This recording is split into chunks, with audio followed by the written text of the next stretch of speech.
हाँ, अब थोड़ी बात करते हैं अपन साइंस की, ठीक है, क्योंकि आर्ट्स की बहुत बातें कर ली, साइंस में भी बहुत स्कोप है। बात करता हूँ बायोलॉजी की, साइंस की मैं एग्रीकल्चर की बात करूँगा, बहुत वेरी इंपॉर्टेंट टॉपिक है भाई, ये भी है ना, बहुत बड़ा मुद्दा है, ये भी बहुत स्कोप है इसमें भी। साइंस बायोलॉजी की अगर बात की जाए तो सब्जेक्ट होंगे फिजिक्स, ठीक, केमिस्ट्री और बायोलॉजी, ये 3 सब्जेक्ट होंगे। और हिंदी इंग्लिश तो आपको पता ही कॉमन है, वो तो हर किसी में होंगे, ठीक है। यानी कि भौतिक विज्ञान, रसायन विज्ञान और जीव विज्ञान बायोलॉजी। बायोलॉजी के अंदर जूलॉजी और बॉटनी और होती है, जूलॉजी और बॉटनी, या मतलब इसी का सब्जेक्ट है, इस बायोलॉजी के अंदर आते हैं। ये आपको साइंस बायो अगर लेनी है तो ये सब्जेक्ट आपके होंगे कब, 11th क्लास के अंदर, और फिर आप 12th कर लोगे। उसके बाद में सबसे जो इम्पोर्टेंट इसके अंदर ये कौन लेता है कि एक तो सबसे बड़ी चीज़ कि जिसको डॉक्टर बनना है, ठीक है, जिसको डॉक्टर बनना है वो एक तो बायोलॉजी लेता है। डॉक्टर के लिए क्या प्रोसेस है कि डॉक्टर के लिए आपको एक नीट का एग्ज़ाम देना पड़ता है, ठीक है, NWT नीट का एग्ज़ाम देना पड़ता है। और कब, 12th के बाद। 12th के बाद में कोई परसेंटेज ऐसे में ज़्यादा इशू नहीं, 50-60% वाला अगर जिसके 12th बन जाते हैं, वो हर साल नीट का एग्ज़ाम होता है, एक एंट्रेंस टेस्ट देना पड़ता है। और नीट का एग्ज़ाम आप यानी कि नेशनल एलिजिबिलिटी टेस्ट होता है, एलिजिबिलिटी, नेशनल एलिजिबिलिटी एंट्रेंस कम टेस्ट होता है, ठीक है। फुल फॉर्म इसकी क्या है, नेशनल एलिजिबिलिटी एंट्रेंस कम टेस्ट। एक टेस्ट होगा नीट का जो हर साल आपके करवाया जाता है। कोई परसेंटेज का इसके अंदर इशू है नहीं, 50% 60% वाला भी इसके अंदर एग्ज़ाम दे सकता है। और जो इस नीट एंट्रेंस के अंदर पास हो गया या अच्छे परसेंटेज बन गए, उसमें एक मेरिट आएगी, फिर उस मेरिट से आपको कॉलेज मिलेगा, ठीक है। कॉलेज का मतलब आप इसको करने के बाद में MBBS या BDS जो होता है डॉक्टर के लिए बनने के लिए, ये करने के लिए आपको एक कॉलेज मिलेगा। गवर्नमेंट कॉलेज मिल जाता है तो फीस कम लगती है, प्राइवेट कॉलेज वरना फिर रशिया वगैरह से भी लोग करते हैं MBBS, या फिर इंडिया में भी बहुत सारे प्राइवेट कॉलेज हैं, वो भी आप कर सकते हो।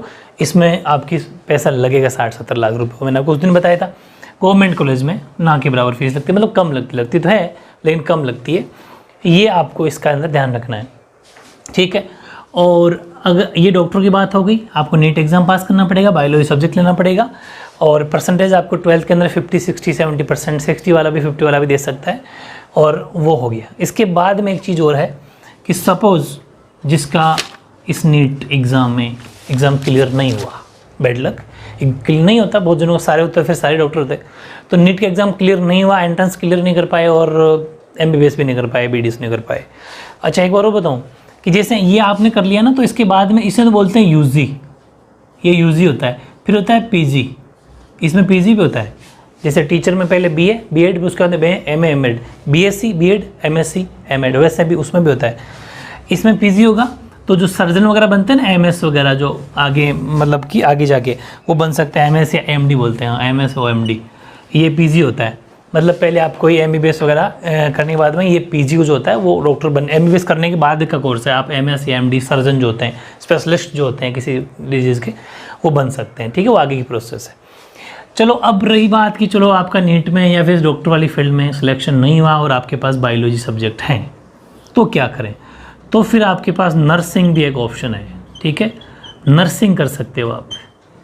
नर्सिंग जो सिस्टर कहते हैं ना, वैसे वो नर्सिंग स्टाफ होता है। नर्सिंग में और भी बहुत सारे ऑप्शन होते हैं, कंपाउंडर वगैरह। ये नर्सिंग के अंदर आप लड़के और लड़कियां दोनों ही नर्सिंग कर सकते हैं। इसमें भी आप नर्सिंग में केंद्र हॉस्पिटल में नर्स अगर नर्सिंग में देखे होंगे आपने, वो कर सकते हो, या फिर आप इसके अंदर BSc कर सकते हो। BSc करके आप जैसे टीचर बन सकते हो, ठीक है भाई, टीचर तो बन ही सकते हो। BSc कर ली, उसके बाद हम B.Ed कर लेना, B.Ed करके और आप टीचर बन सकते हो। इसमें ऑप्शन ये भी है, टीचर बन गए, या फिर आपने आगे MSc कर लिया तो लेक्चरर बन गए, फिजिक्स इसके बायोलॉजी के, या फिर केमिस्ट्री के, या फिर फिजिक्स के, किसी के भी आप इसके अंदर बन सकते हो, ठीक है ना। ये कुछ बातें थी इसकी। और इसके अलावा मैं अगर बात करता हूँ, ये तो कुछ इसकी बात थी बायोलॉजी की, तो बायोलॉजी में ऑप्शन है, ऐसी बात नहीं है। अब बायोलॉजी का यहाँ पर योगदान ज़्यादा है, वेटेज यहाँ पर भी बायोलॉजी का ज़्यादा है, इसलिए मैंने इन टॉपिक एक साथ लिया है। एग्रीकल्चर डिपार्टमेंट यानी कृषि संकाय, ये अलग से है कि जैसे विज्ञान संकाय होता है, साइंस, ये जैसे साइंस है, ये वो पहले फर्स्ट वाला वीडियो था आर्ट्स का था, यानी कला संकाय, वैसे ही कृषि संकाय होता है। एग्रीकल्चर डिपार्टमेंट अलग है, ठीक है, लेकिन इसमें भी क्या होता है कि एग्रीकल्चर में 8% कंपटीशन बहुत कम है, हर कोई इनके पीछे जाता है, आर्ट्स के पीछे जाता है, इनमें ऑप्शन बहुत ज़्यादा है। तो जिसको मतलब कि नौकरी जल्दी लगना है या फिर बहुत जल्दी रिक्वायरमेंट है नौकरी की, तो वो ये सबसे बेस्ट ऑप्शन है कृषि संघ का, एग्रीकल्चर। इसमें क्या होता है कि आपको 11th के अंदर, ठीक है, 11th के अंदर सब्जेक्ट आपको एक एग्रीकल्चर का अलग सब्जेक्ट आता है, वो आप ले सकते हो। हालांकि इसके अंदर ना तो फिजिक्स होती है, एक बात ये, और ना ही मैथ्स होती है, ये दोनों ही नहीं होते एग्रीकल्चर के अंदर। हाँ, बाकी आपके पास में बायोलॉजी का ज़्यादा रहता है, जैसे कि केमिस्ट्री होगी और आपकी बॉटनी जूलॉजी होगी, बॉटनी जूलॉजी ये सब होते हैं। और ये वाला पोर्शन है ना, ये होगा इसके अंदर, बायोलॉजी होगी, मतलब बायोलॉजी का पोर्शन होगा। एक सब्जेक्ट जो चलेगा वो एग्रीकल्चर का खुद का एक सब्जेक्ट आएगा, उसकी 2-4 किताबें होती है, वो कुछ इसके अंदर है, ये आपको समझना है। मतलब बायोलॉजी तो होगी, बायो तो होगी, केमिस्ट्री होगी और एग्रीकल्चर के सब्जेक्ट होंगे, बस इसमें फिजिक्स और मैथ्स का कोई लेना देना ही नहीं है, ये नहीं होंगे। तो जिसको फिजिक्स में या मैथ्स मुश्किल लगती है उसके लिए सबसे बेस्ट है। दूसरी बात, कंपटीशन इस फील्ड में कम है और इसमें गवर्नमेंट वैकेंसी भी बहुत ज़्यादा आती है, गवर्नमेंट वैकेंसी भी, और प्राइवेट कंपनीज़ के अंदर भी आप काम कर सकते हो। कैसे कि देखो इसमें क्या क्या पढ़ेंगे आप, जैसे फिशरी हैं, हॉर्टिकल्चर हैं, जैसे है ना मत्स्य पालन, आपके पशुपालन, मृदा एग्रीकल्चर, मतलब मिट्टियों से संबंधित, फसलों से संबंधित जितनी भी बातें समझेंगे अपन, इसके एग्रीकल्चर के अंदर आएगी। कैसे ग्रोथ कराया जाए, फ्रूट्स कैसे बढ़ाई जाए, ऐसी सोल्टी ज़मीन है उसके अंदर के कम पानी के अंदर कौन सी फसल, मतलब बहुत सारे आप एग्रीकल्चर में इंजीनियरिंग भी कर सकते हो।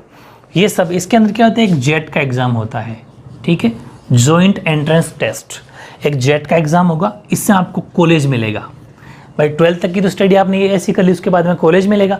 जैसे इसमें भी आप बीएससी करोगे 3 साल की, वैसे ही इसमें बीएससी होगी 4 साल की होगी। जेट एग्ज़ाम देने के बाद में 4 साल का कोर्स होगा, जो एग्रीकल्चर में आपको, जैसे अपन बीएससी करते हैं ना 3 साल की प्लस बीएड 4 साल, वैसे ये 4 साल का होता है। जेट का एग्ज़ाम पास करने के बाद में एंट्रेंस एग्ज़ाम है, जॉइंट एंट्रेंस टेस्ट, ये पास करने के बाद में आपको गवर्नमेंट कॉलेज मिल जाएगी, तो ना के बराबर फीस लगती है। जैसे अपने जयपुर के अंदर जोबनेर के अंदर कृषि कॉलेज है, सबने सुना होगा, वरना वो उस टाइम जब पढ़ोगे तो पता चल जाएगा, 12th के बाद की बात है वो। और आपके महाराणा प्रताप यूनिवर्सिटी भी है उदयपुर के अंदर, बीकानेर के अंदर है वो केशवानंद ऐसा कुछ करके, बहुत जगह 4-5 राजस्थान के अंदर 5 या 6 कॉलेज ही हैं, ज़्यादा नहीं है, ज़्यादा 5-6 यूनिवर्सिटी है जो एग्रीकल्चर के लिए जेट का एग्ज़ाम पास करने के बाद में आपको वहाँ पर एडमिशन मिल जाता है। गवर्नमेंट कॉलेज है, ज़्यादा पैसा भी नहीं लगता, बहुत सही शानदार चीज़ें आपको सिखाई जाती है, प्रैक्टिकल बातें होती है, फिशरी है, पशुपालन है ना, हॉर्टिकल्चर, जितनी भी सारी बातें आती है कृषि से संबंधित, जितने भी फसलों से संबंधित, अपने मिट्टी सॉइल कैसी है, इनसे रिलेटेड बहुत ज़बरदस्त ऑप्शन है। यहाँ पर भी बहुत बढ़िया वैकेंसी है। बैंकिंग फील्ड में जा सकते हो, जैसे आपने सुना होगा AO, AA, ये जितने ऑफिसर्स होते हैं, जो ऑफिसर होते हैं ना बैंक फील्ड में या एग्रीकल्चर फील्ड में, जो ऑफिसर्स होते हैं, अलग से वैकेंसी आती है इनकी। जिसने ये कोर्स कर रखा है 4 साल वाला वही दे सकता है और बाकी कोई नहीं दे सकते। तो इसमें भी बहुत अच्छा ऑप्शन है, बहुत अच्छा ऑप्शन है। कंपटीशन कम है, आप इजीली फाइट कर सकते हो इसको। तो जो चाहता है ऑफिसर बनना भी और अच्छी बैंक फील्ड जैसी जॉब में, या फिर कोई बड़ा इंजीनियर बनना चाहता हो फील्ड में, ज़मीन फील्ड ही मामला बड़ा शानदार, ये आपके लिए बेस्ट ऑप्शन है, मैं ये कहना चाहूँगा, ठीक है। और अब नंबर आता है साइंस मैथ्स का, ठीक है ना। इसके बारे में आप समझ गए ईजिली, आपको फिजिक्स के मैथ आपको नहीं मिलेगी, एग्रीकल्चर का सब्जेक्ट मिल जाएगा, ज़्यादा नहीं लोड लेना, आपको इतना ही समझना है, बस इतनी हिंट बहुत होती है। और गवर्नमेंट और प्राइवेट कंपनीज, अच्छा अच्छे अगर आप इंजीनियर जैसे अच्छे बन गए तो आपको प्राइवेट कंपनी वाले ले जाएंगे, इन पे परसेंटेज के बेस पे होता है। जैसे आपने इस कोर्स के अंदर अच्छे परसेंटेज बन गए तो आपको प्राइवेट कॉलेज वाले वहीं से हायर कर लेंगे, ले जाएंगे, जो आपके ईयरली आपको कुछ पैकेज देंगे, जो भी अच्छा पैकेज 20 लाख, 50 लाख, 60 लाख, 40 लाख का पैकेज ईयरली होता है। बहुत सारी प्राइवेट कंपनी ले जाती है, उनके वहाँ आपको काम करने का मौका मिलता है। तो बहुत ऑप्शन है, इंडिया में रह के भी काम करो, बहुत ऑप्शन है, ठीक है। अब बात आती है साइंस मैथ्स की, मतलब फिजिक्स इसके अंदर होती है, क्या नाम उसके, केमिस्ट्री इसके अंदर होती है और मैथ्स इसके अंदर होती है, ठीक है। और ये फिजिक्स केमिस्ट्री मैथ वाले बच्चे मोस्टली PCM वही लेते हैं जो कोशिश करते हैं कि IIT में चले जाएं और इंजीनियरिंग कर लें। अब पूरा समझ लो, ये जो IITs होते हैं, गवर्नमेंट कॉलेज IIT में भी होती है, वहाँ पर अगर नामी कॉलेज के अंदर एडमिशन हो जाता है तो फीस ना के बराबर लगती है, ठीक है। तो इस IIT के अंदर क्या प्रोसेस है कि आपको PCM 12th के अंदर लेना पड़ेगा। उसके बाद में बाकी सब में परसेंटेज 50-60 का मामला है, यहाँ परसेंटेज का मामला है कि आपको 12th के बाद में 75% या फिर 80% से ऊपर परसेंटेज लाना है 12th के अंदर। 11th में फिजिक्स केमिस्ट्री मैथ ले ली और 12th के अंदर आपको 80% से ऊपर या 75% से ऊपर परसेंटेज लाना है। इसमें आपको JEE मेंस और JEE एडवांस, ये 2 एग्ज़ाम देने पड़ते हैं। पहले मेंस फाइट करोगे, पास कर लोगे तो उसके बाद में आपको एडवांस करना पड़ेगा और उसके बाद में आपको कॉलेज मिलेगा। फुल फॉर्म की बात की जाए तो joint entrance examination mains, joint entrance examination advance, ये इनकी फुल फॉर्म होती है। ये एंट्रेंस एग्ज़ाम होते हैं, उनको अगर आपने पास कर लिया तो पास करने के बाद में आप क्या करोगे, IIT कॉलेज आपको मिल जाएगी। और IIT का मतलब तो जानते होंगे, इंडियन इंस्टीट्यूशन ऑफ टेक्नोलॉजी। और रही बात कॉलेज की, तो कॉलेज में अगर आपको इतना परसेंटेज हो गया उसके बाद में आप ये एग्ज़ाम दे पाओगे। इसमें पास होने के बाद में गवर्नमेंट कॉलेज मिल जाएगी, जैसे कि गवर्नमेंट कॉलेज बहुत बढ़िया टॉप लेवल के IITs हैं, कानपुर हैं, बेंगलोर हैं, पुणे हैं, वहाँ पर बहुत अच्छी लेवल की कॉलेज मिल जाती है आपको।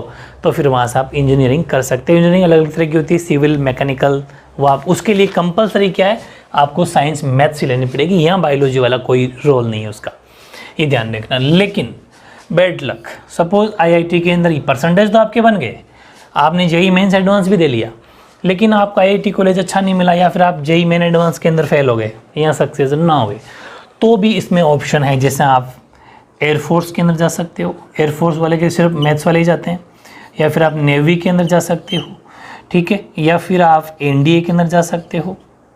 ये ऑफिसर रैंक की, और एक होता है CDS, ये ग्रेजुएशन लेवल पे होता है। NDA 12th के लेवल के बाद में आप सीधा NDA का एग्ज़ाम दो, और नेशनल डिफेंस एकेडमी, उसके अंदर आप शानदार तरीके से ऑफिसर बन सकते हो।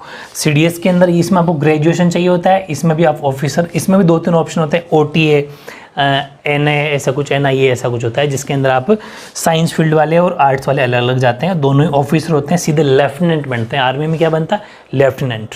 जो लेफ्टिनेंट होते हैं आर्मी के अंदर, वो इसके अंदर बना जाता है। तो है काफ़ी ऑप्शन, यहाँ पर भी आपके पास ऑप्शन है जो आप साइंस मैथ्स लेके ये कर सकते हो। वरना लास्ट ऑप्शन टीचर वाला तो खैर सब में ही है, क्या कि जैसे आप किसी भी सब्जेक्ट के शानदार तरीके से फिजिक्स के, मैथ्स के, केमिस्ट्री के टीचर बन सकते हो। उसके लिए आपको क्या करना पड़ेगा, BSc तो कर ही लिया आपने, BSc की BEd कर लो। BSc BEd करने के बाद में आप टीचर बन जाओ, या फिर आप MSc कर लो किसी भी सब्जेक्ट में। MSc करने के बाद हम लेक्चरर बन जाओ, MSc नेट कर लो, लेक्चर वगैरह बन सकते हो। तो इस तरीके से 3 बड़े इशू मैंने आज लिए आपके लिए, बहुत अच्छा स्कोप इनमें भी है।